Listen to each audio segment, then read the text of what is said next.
אבא שלי אומר שהחיים שלנו הם לא המציאות עצמה, הם הסיפורים שאנחנו בוחרים לספר לעצמנו. ואני יודעת שכל ילד חושב שאבא שלו הכי גבוה, הכי חזק, הכי גיבור, אבל אבא שלי באמת היה כזה.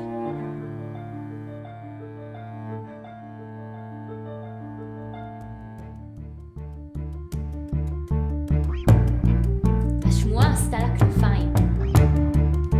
אבא שלי, קורא עתיד היהודי שהציל ילד גוסס בשוק, הוא בעל שם נסתר. המונים צבעו על הצריף של יד האגם. העניים היו מכנים אותו בעל שם טוב. בזיכרון הראשון שלי, אבא מרכיב אותי על הכתפיים. דיו אבא, דיו!